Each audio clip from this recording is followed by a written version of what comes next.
This is the Junlai 930. It's a massive, oversized fountain pen that's been making big waves in our community.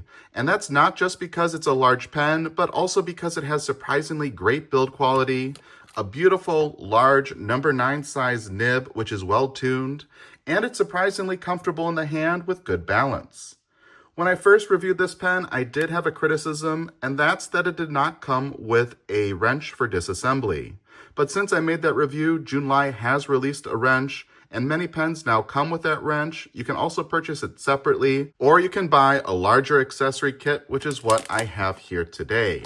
You can see it includes a wrench for disassembly, some extra silicone grease, and a brand new nib unit. I was able to pick this up for under $20 US, which I think is a pretty remarkable value, and I'll be sure to leave a link for this in the description below. So we are going to try these different accessories out, and in order to start off, I want to have a baseline with my current nib, and that is a broad. I currently have this pen cleaned out, so I'm going to only dip test it.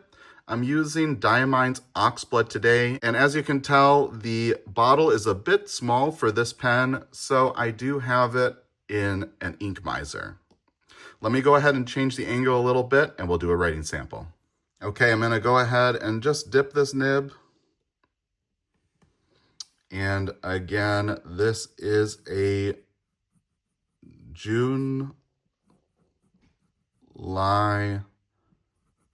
930 with a broad nib. I'm also kind of curious if there's any difference in flex between the nib units. I wouldn't expect there to be any. Oh, I'm gonna have to dip this one more time.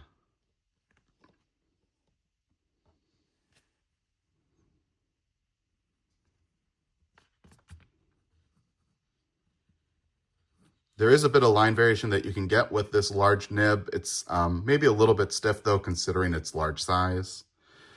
Reverse writing as well, might as well get that as a baseline. I'm gonna dip it one more time just to make sure we have ink available. There it goes. I had to adjust my angle a little bit.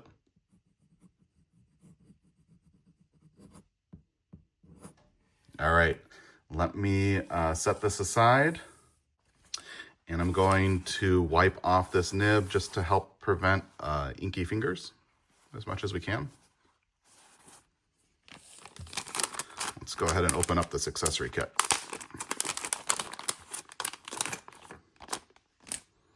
I am going to start off with the wrench in order to remove this nib unit.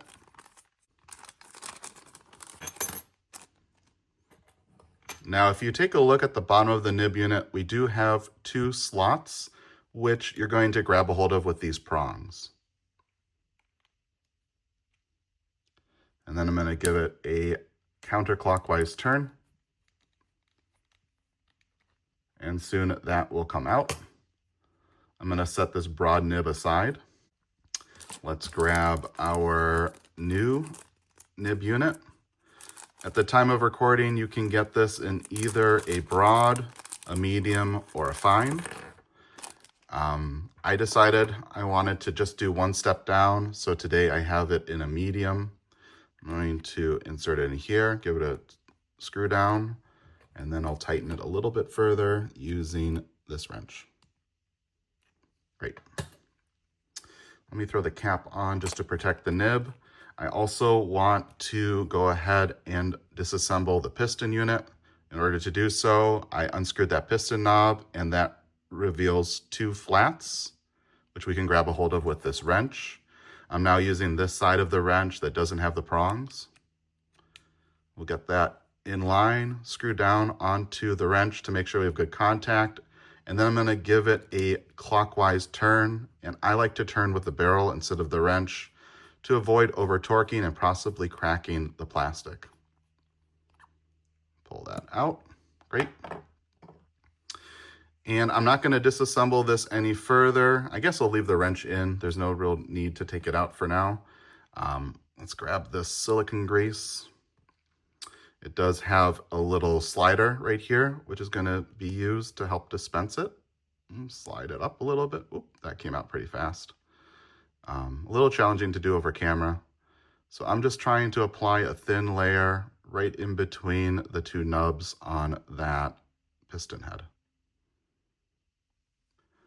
That looks pretty good. There's maybe a little bit of excess right there. I'm gonna try and just take that off. A little bit will go a long way, and you pretty much rarely need to do this. If you're using this often, maybe once a year at the most. We'll reinsert this into the pen, and then we're gonna give it a counterclockwise screw down to tighten.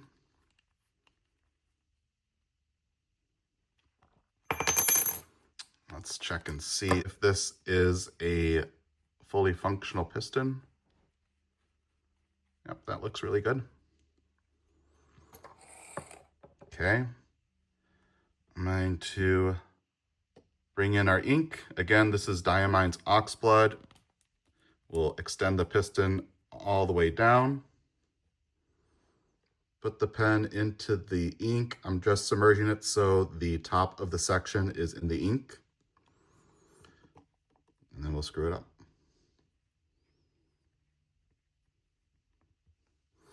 It is really remarkable how much ink this pen is able to hold. I think it's almost 2 milliliters, but I'll look it up and be sure to put that on the screen for future reference. I'm going to go ahead and wipe off our nib unit as well as our grip section. Again, trying to avoid inky fingers. Let's bring in our writing sample, and I'll adjust the angle a little bit so we have a nice view. So that was the broad, and this one is the medium.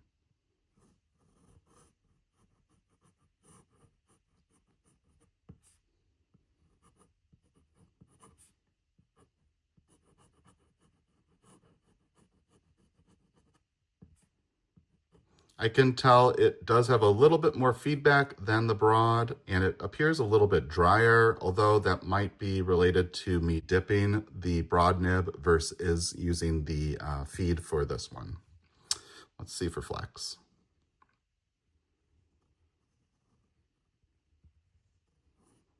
It does feel fairly soft, but I don't think it's really spraying the tines very much. I think just the overall nib is flexing. So not quite as much line variation as I got from the broad. And then for reverse writing,